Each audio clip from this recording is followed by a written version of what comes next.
Hello everyone. I welcome you all to the YouTube channel of Akash Institute Kota. My name is Divya Kaushik, your chemistry mentor.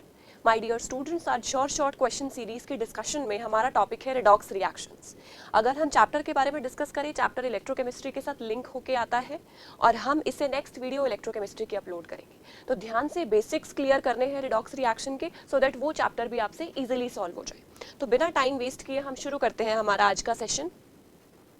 सारे questions बहुत important हैं और आपको बहुत सीखने को मिलेगा और सारा चैप्टर कवर हो जाएगा, राइट? सो बहुत ध्यान से अटेंटिव होके सुनना है सबने. The very first question is what is the equivalent mass of ClO3 minus in the following reaction. हमें एक रिएक्शन दिया है जिसमें हमें ClO3 माइनस जो हमारा रिएक्टेंट है उसका इक्विवेलेंट मास निकालना है. तो जल्दी से जरा देख लेते हैं. Equivalent mass is equal to molecular weight by n factor, right? अगर हम ध्यान से देखेंगे एक डिस्प्रपोर्शनेशन रिएक्शन है और डिस्प्रपोर्शनेशन रिएक्शन में इक्विवेलेंट वेट कुछ अलग वे में निकलता है. तो जरा एक बार देख लेते हैं. यहाँ ClO3 माइनस पहले सभी जो रिएक्शन में रिएक्टेंट है या प्रोडक्ट है उन सभी का ऑक्सीडेशन नंबर कैलकुलेट कर लेते हैं. तो यहाँ अगर हम सॉल्व करें तो x मान के +3 इंटू -2 इक्वल्स -1. तो x आ जाएगा सॉल्व करके +5. हियर इट इज -1 और यहाँ हमारे पास आ जाएगा +7.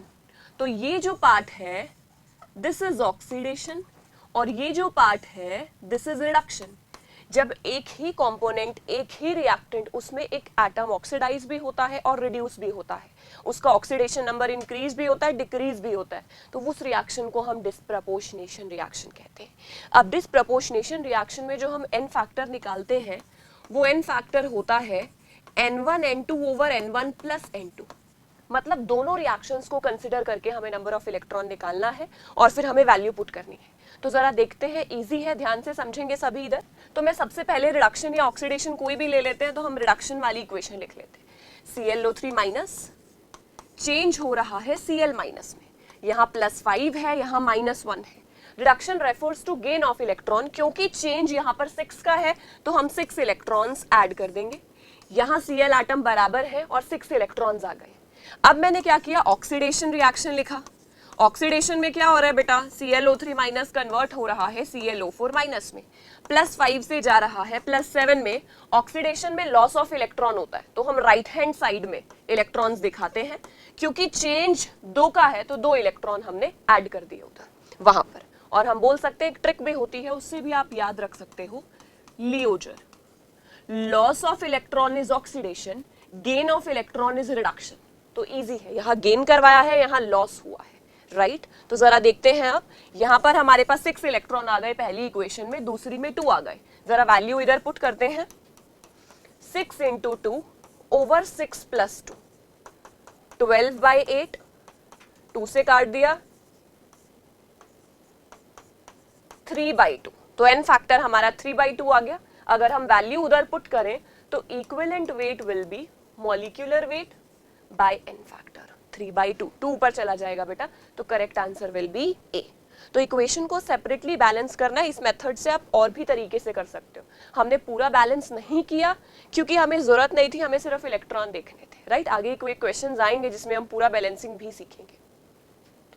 Next question, assuming complete ionization, same moles of which of the following compound will require the least amount of acidified KMnO4 for complete oxidation? बहुत अच्छा question है, PYQ है, इससे आपके काफी कॉन्सेप्ट सॉल्व होंगे, क्लियर होंगे, राइट? तो एक बार बहुत ध्यान से जो इस क्वेश्चन को समझना, वेरी इंपॉर्टेंट क्वेश्चन, काफी चीजें सिखा देगा.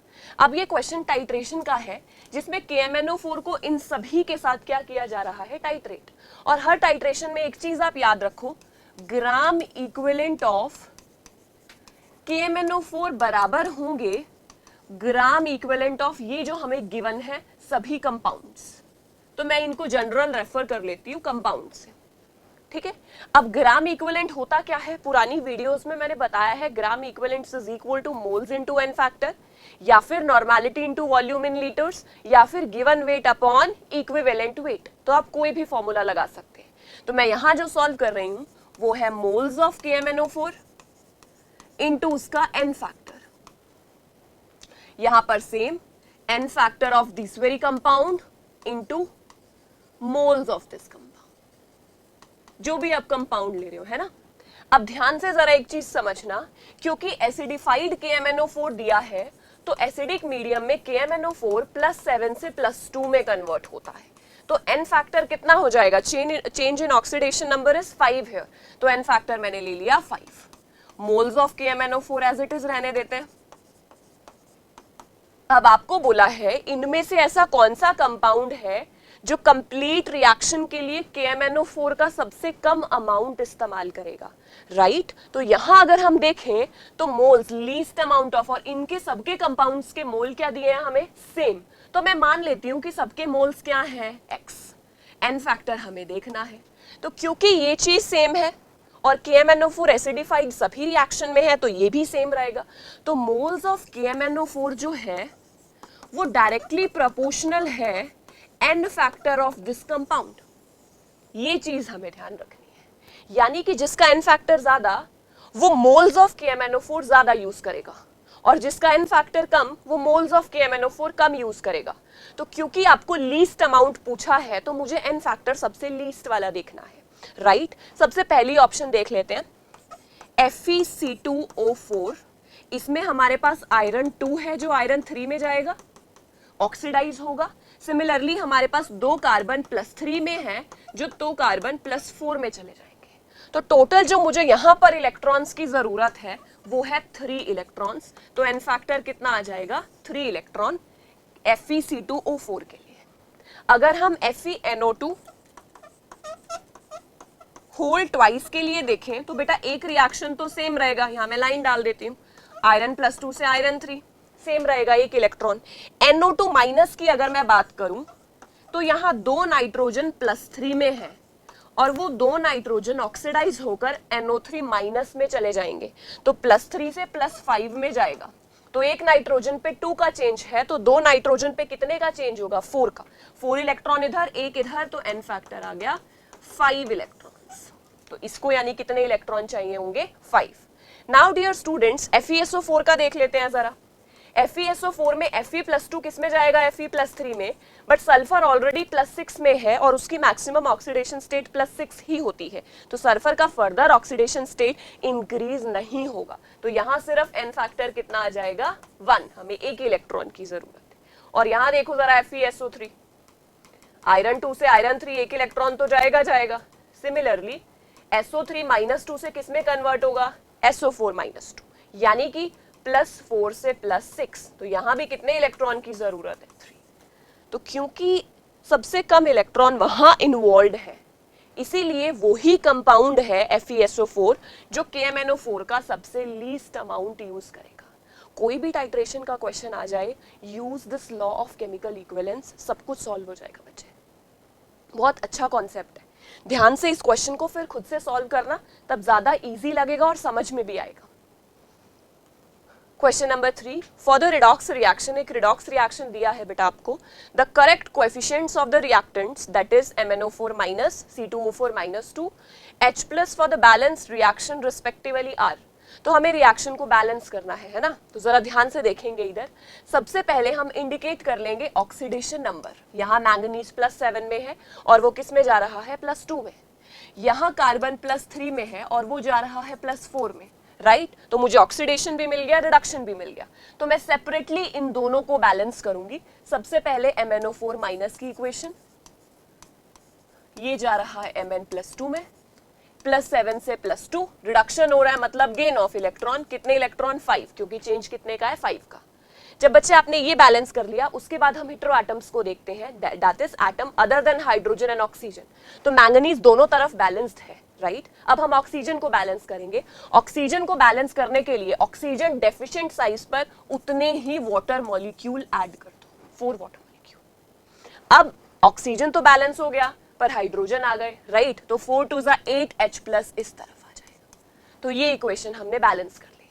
This is equation number 1।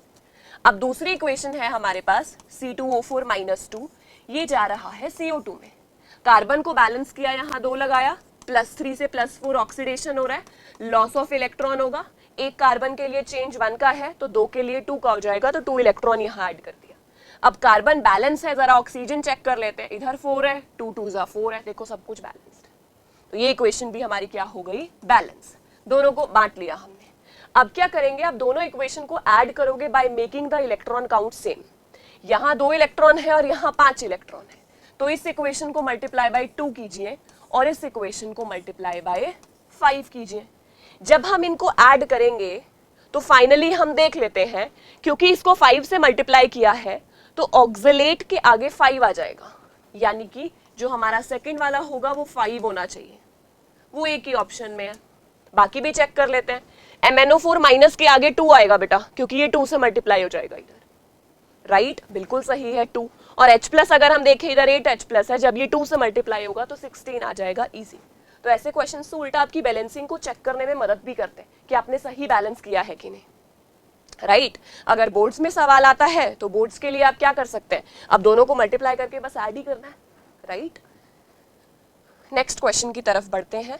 Fourth question, in which of the following compounds the underlined element can undergo disproportionation. बच्चे ध्यान से सुनो, जो कंपाउंड अपनी मैक्सिमम ऑक्सीडेशन स्टेट में होता है वो एक ऑक्सीडेंट की तरह काम करता है, जो अपनी मिनिमम ऑक्सीडेशन स्टेट में होता है वो रिडक्टेंट की तरह बड़ा अच्छा काम करता है। लेकिन डिस्प्रपोर्शनेशन के लिए उस एलिमेंट को जिसका डिस्प्रपोर्शनेशन हो रहा है उसको अपना ऑक्सीडेशन नंबर बढ़ाना भी है, कम भी करना है, तो वो अपनी इंटरमीडिएट ऑक्सीडेशन स्टेट में प्रेजेंट होना चाहिए। इंटरमीडिएट मतलब ना मैक्सिमम ना मिनिमम, बीच के किसी ऑक्सीडेशन स्टेट में होना चाहिए। क्योंकि अगर हम यहाँ देखें कि MnO4 +7 में है, वो अपनी मैक्सिमम में है, वो अपने आप को रिड्यूस कर सकता है पर वो अपने आप को +7 से ऊपर नहीं ले जा सकता, तो डिस्प्रपोर्शनेशन कहाँ से करेगा, ये नहीं करेगा। HNO3 यहाँ नाइट्रोजन +5 में है, मैक्सिमम +5 ही होती है नाइट्रोजन की, नहीं होगा कुछ। HClO4 +7 मैक्सिमम Cl की +7 होती है और वो अपनी मैक्सिमम में है, ये सिर्फ अपने आप को रिड्यूस कर सकता है। सबसे अच्छा यहाँ पर क्या है, HNO2। यहाँ HNO2 में नाइट्रोजन +3 में है, ये अपने आप को +5 में भी ले जा सकता है और रिड्यूस करके कहाँ -3 तक भी ले जा सकता है। इसीलिए HNO2 के पास एबिलिटी है कि वो डिस्प्रपोर्शनेशन रिएक्शन शो कर सकता है। I hope this concept is clear to you. ध्यान से सुनना है, अगर कोई चीज आपको समझ नहीं आती तो तुरंत ही वीडियो को पॉज करके दोबारा सुने, राइट। आगे चलते हैं, question number 5। The total number of pi bonds formed by bromine atoms of +4 oxidation state in Br3O8, ये एक PYQ है, राइट। और बच्चे जितने भी आपको करवाए गए हैं उन सभी के स्ट्रक्चर जरूर याद रखना। Peroxy acids, Marshall's acid, Caro's acid, इन सभी का स्ट्रक्चर, इनमें ऑक्सीडेशन नंबर निकालना, ये सब आपको आना चाहिए, राइट क्योंकि इन्हीं में से ही क्वेश्चंस पूछे जाते हैं जनरली। ये भी एक बहुत अच्छा कंपाउंड है जिसके बारे में आपको पता होना चाहिए। Br3O8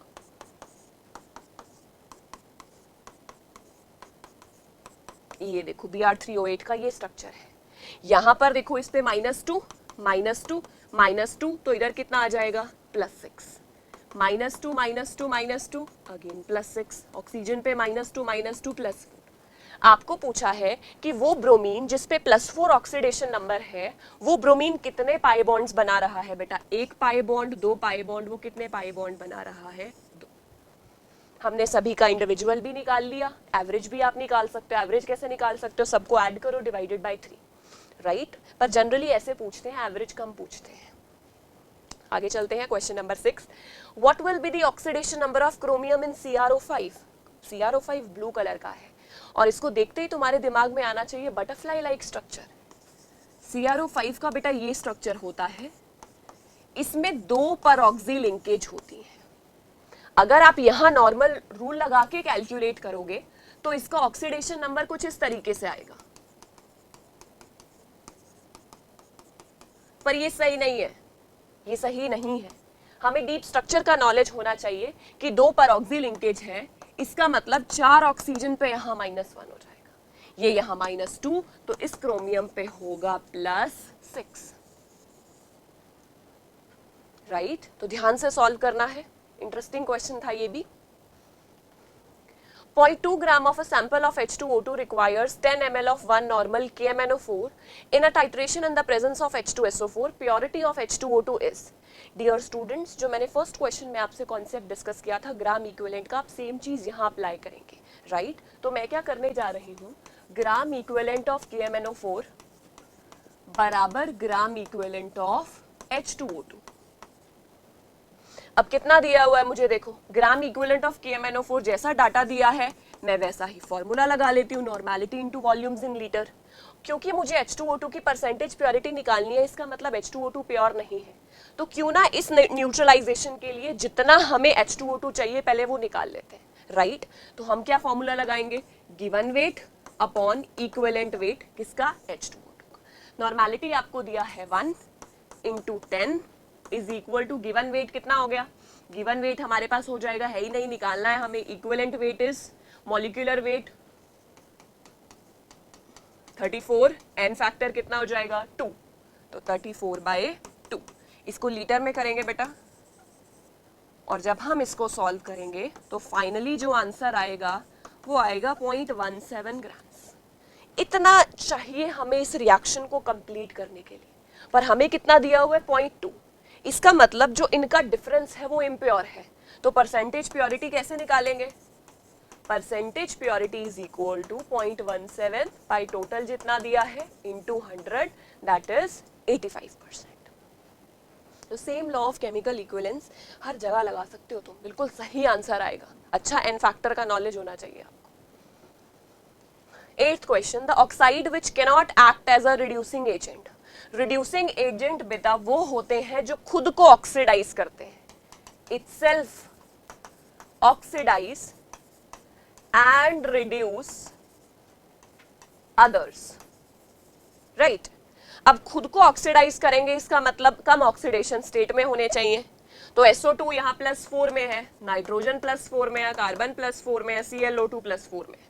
अब मैंने एक चीज नोटिस की कि कार्बन की मैक्सिमम +4 ही होती है, और क्योंकि वो अपनी मैक्सिमम में है तो वो सिर्फ अपने आप को रिड्यूस कर सकता है, राइट, तो वो अपने आप को ऑक्सीडाइज नहीं करेगा, इसीलिए सी ऑप्शन इज करेक्ट। मैं फिर से रिपीट कर देती हूँ, रिड्यूसिंग एजेंट दूसरों को रिड्यूस करते हैं, खुद को ऑक्सीडाइज करेंगे, मतलब उनका खुद का रिएक्शन में ऑक्सीडेशन नंबर बढ़ना चाहिए, पर कार्बन अपनी मैक्सिमम में है, वो इंक्रीज नहीं कर सकता, इसीलिए CO2 यहाँ पर रिड्यूसिंग एजेंट की तरह काम नहीं कर सकती। The standard electrode potential of the three metals X, Y and Z are this and this respectively. The reducing power of these metal will be, यहाँ बच्चे को बहुत confusion होती है, ध्यान से सुनना आप मेरी बात। सबसे पहले आप चेक करेंगे जो गिवन डाटा है वो SRP में होना चाहिए। अब हमें यहाँ कुछ मेंशन नहीं है, तो इसका मतलब स्टैंडर्ड हम SRP मानते हैं, तो स्टैंडर्ड रिडक्शन पोटेंशियल ही दिए हुए हैं। अब ध्यान से देखना, मैं एक पॉइंट लिखने जा रही हूँ, more negative the SRP, more is the ability to act as reductant, more is the ability to undergo oxidation of itself। ये चीज ध्यान में रखो, जितना ज्यादा नेगेटिव होता है स्टैंडर्ड रिडक्शन पोटेंशियल, उतना वो अच्छा रिड्यूसिंग एजेंट होता है, दूसरों को रिड्यूस करेगा, उतना खुद को ऑक्सीडाइज करेगा, ऑक्सीडेशन ऑफ इटसेल्फ। तो यहाँ सबसे नेगेटिव SRP Z का है, सबसे ज्यादा नेगेटिव है -3.0, उसके बाद तो यानी सबसे अच्छा रिड्यूसिंग एजेंट Z हुआ, उसके बाद नेगेटिव में ज्यादा कौन है X, और फिर लास्ट में Y, तो ZXY, राइट। मैं फिर से रिपीट कर देती हूँ बेटा, जितना ज्यादा नेगेटिव में ज्यादा होना चाहिए, जितना नेगेटिव में ज्यादा होगा उतना खुद का ऑक्सीडेशन अच्छा करेगा, दूसरों को रिड्यूस करेगा, तो it will act as very good reductant. तो बी केयरफुल। पूरी जो सीरीज बनी हुई है ना, वो सीरीज इसी कॉन्सेप्ट पे है, सब सॉल्व कर सकते हैं अगर आपका बेसिक कॉन्सेप्ट स्ट्रॉन्ग है। 10th question, the standard reduction potential E naught for the half reaction are this and this, the EMF of the reaction is। अब देखो क्वेश्चन में स्टैंडर्ड रिडक्शन पोटेंशियल बोला है, पर दिया तो इक्वेशन में ऑक्सीडेशन है, और पिछले इक्वेशन में मैंने आपको बताया कि हमेशा सारा जो भी आपको डाटा है वो SRP में देना चाहिए, तो नहीं दिया तो हम कन्वर्ट कर लें, E naught of SRP is E naught of SOP, negative sign, plus है तो माइनस कर दो, माइनस है तो प्लस कर दो, है ना। तो ये देखो जिंक +2 से 2 इलेक्ट्रॉन जिंक बनाएंगे, तो उसका E naught zinc +2 to zinc हो जाएगा -0.76। ध्यान से बेटा, रिएक्शन को रिवर्स कर रही हूँ। आयरन +2 इलेक्ट्रॉन आयरन बनाएंगे, E नॉट आयरन +2 से आयरन आपको दिया है -0.41 वोल्ट। डियर स्टूडेंट्स, बच्चे सोचते हैं कि मैम यहाँ ऑक्सीडेशन हो रहा है जिंक का, रिडक्शन हो रहा है आयरन का, तो एक को एसओपी में रखते हैं, एक को एसआरपी में रखते हैं? नो, ये जो फॉर्मूला होता है ई नॉट सेल ईएमएफ निकालने का, वो होता है E naught of cathode minus E naught of anode, या फिर और E naught of reduction minus E naught of oxidation. उसमें दोनों एसआरपी लेने होते हैं। रिपीटिंग अगेन, उसमें दोनों एसआरपी स्टैंडर्ड रिडक्शन पोटेंशियल ही लेने होते हैं। तो जरा वैल्यू पुट करेंगे, देखो रिडक्शन किसका हो रहा है, आयरन का, तो आयरन का एसआरपी पुट करेंगे -0.41। अब ये माइनस एज इट इज, और फिर क्या माइनस आ जाएगा 0.76। जब सॉल्व करेंगे तो सॉल्व करके आएगा प्लस 0.35 वोल्ट। जब ई नॉट सेल पॉजिटिव आता है तो रिएक्शन स्पॉन्टेनियस होती है। बी केयरफुल, ध्यान से करना है, कॉन्सेप्ट को स्ट्रॉन्ग रखिए। 11th question, which of the following is correct regarding salt bridge. आप सभी जानते हैं, आपने डैनियल सेल पढ़ा है, जिंक कॉपर सेल बोलते हैं। जिंक इलेक्ट्रोड को जिंक के सॉल्यूशन में डिप करते हैं, कॉपर को कॉपर के सॉल्यूशन में डिप करते हैं, उनको वायर से कनेक्ट करते हैं, और फिर हम उसके अंदर क्या डालते हैं, सॉल्ट ब्रिज, एक यू ट्यूब जो ग्लास की बनी होती है, जिसमें इनर्ट इलेक्ट्रोलाइट प्रेजेंट होते हैं। इसके कुछ इंपॉर्टेंट पॉइंट्स हैं। सॉल्ट ब्रिज सर्किट को कंप्लीट करता है, it helps in avoiding mixing of solution, अलग अलग रहते हैं, राइट। और इस सॉल्ट ब्रिज के अंदर इनर्ट इलेक्ट्रोलाइट प्रेजेंट होते हैं जो इलेक्ट्रिकल न्यूट्रलिटी को मेंटेन करने में मदद करते हैं। तो जरा देखते हैं, salt bridge allows the formation of current by completing the circuit, बिल्कुल सही। It ensures electrical neutrality on both side, yes, ये भी बात बिल्कुल सही है। The salt bridge usually comprises of the solution of strong electrolyte known as these. In most of the reaction, KCl is present because the transport number of K plus and Cl minus are almost same. ये भी ठीक है। तो salt bridge के functions ध्यान में रखने। अगर तुमने सेल से salt bridge को निकाल दिया, पोटेंशियल जीरो ड्रॉप हो जाएगा। तो salt bridge is very important. तो ये functions आपको memorize करने हैं, right? Question number 12. A compound contain atoms A, B and C. The oxidation number of A is this, B is this and C is this. The possible formula of the compound is. अब इन question को ना सबसे अच्छा तरीका होता है कि तुम A की पुट कर दो, B की पुट कर दो और C की कैलकुलेट कर लो। जब C की कैलकुलेट कर लोगे तो वो बराबर आ गई जो दी है, इसका मतलब सही है, वरना गलत है। तो हम जरा अप्लाई करके देखते हैं मैं क्या बोलना चाह रही हूँ। तो ऑप्शन डी पे अप्लाई करते हैं। चलो, तो ऑप्शन डी में मैंने इसको ब्रेक किया, A+2 B4C -3। अब A तो +2 में है, ये बात ठीक है। अब B को जरा पुट करते हैं और C की कैलकुलेट कर लेते हैं। 4 × 5 इसकी निकाल लेते हैं, x is -3, 4 5 are 20 plus x is -3, x is equal to -3 -20, ये तो कुछ और ही आ रहा है, ऐसा तो दिया ही नहीं हुआ, इसका मतलब ये कंपाउंड फॉर्म नहीं हो सकता, ये ऑप्शन नहीं है। सी ऑप्शन पे अप्लाई करके देखते हैं जरा। सी ऑप्शन में देखेंगे जरा बेटा, A+2 BC4 -3। तो अब यहाँ तो A तो +2 में है, ये बात करेक्ट है। B की जरा पुट करके देख लेते हैं 5, और C को हम x मान के निकाल लेते हैं -3। तो 4x is equal to -3 -5, जो किसके बराबर आ जाएगी, -8। तो x आ गया -2, और ये देखो गिवन भी हमें क्वेश्चन में कितनी है, -2।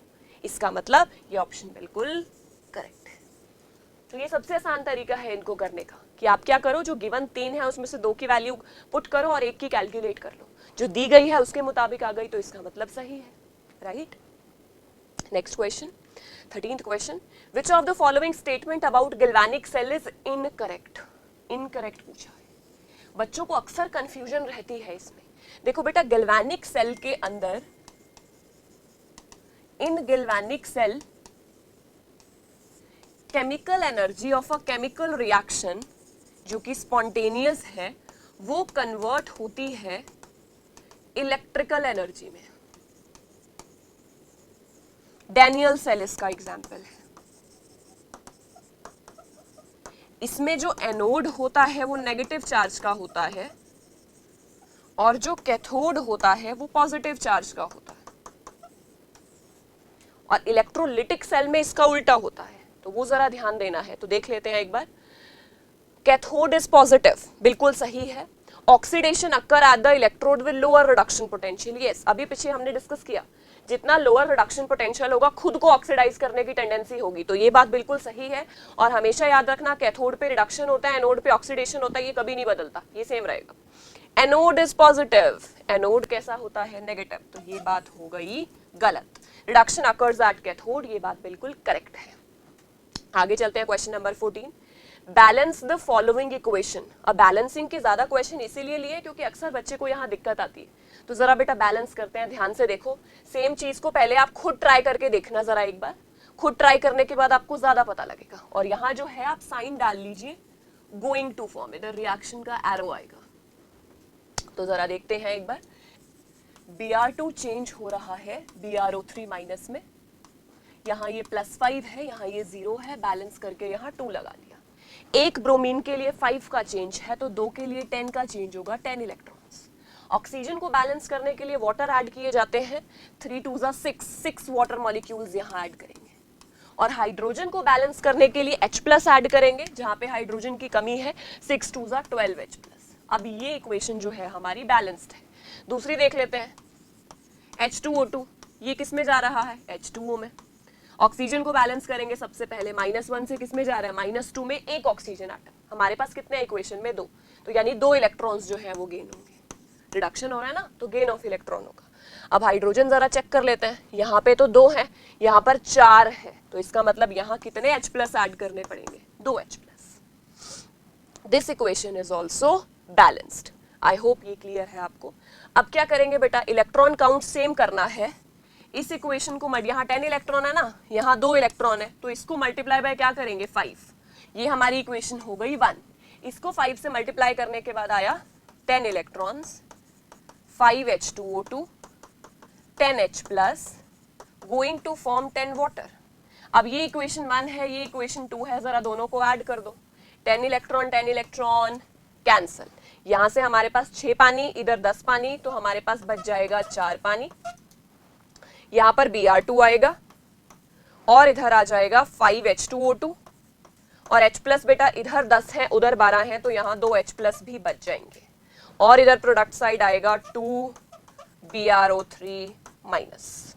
तो जरा देख लेते हैं इक्वेशन में किस किस का पूछा। H2O2 का कोएफिशिएंट 5, ये 5 है, और आपको पूछा है BrO3 माइनस, ये कोएफिशिएंट 2 है, और H+ आपको पूछा है जो कितना है 2। 5 2 2 is the correct answer first. Easy है बैलेंसिंग, कोई डिफिकल्ट नहीं है। बस आप क्या करो, जो आपको अप्रोप्रिएट मेथड लगता है, ऑक्सीडेशन नंबर मेथड या फिर आयन इलेक्ट्रॉन मेथड, उनको अच्छे से समझ लो। आयन इलेक्ट्रॉन मेथड में एक थोड़ा कंफ्यूजन अवॉइड हो जाता है क्योंकि हम अलग अलग इक्वेशंस को डिवाइड कर लेते हैं, तो बी केयरफुल, बैलेंसिंग थोड़ा ज्यादा प्रैक्टिस कीजिए। 15th question, the electrochemical cell representing the given reaction.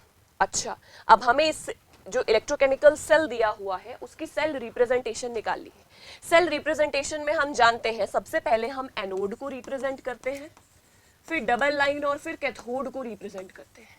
तो जरा ध्यान से देखते हैं, यहाँ ऑक्सीडेशन किसका हो रहा है, निकल से निकल +2 जा रहा है, तो एनोड यानी ऑक्सीडेशन निकल का हो रहा है, तो पहले उसे लिखना है। तो निकल से निकल +2 जाएगा, निकल सॉलिड से निकल +2 जाएगा, then double line indicate salt bridge, फिर रिडक्शन किसका हो रहा है, कॉपर +2 से किस में जा रहा है, कॉपर सॉलिड। बेटा ऐसे लिखते हैं।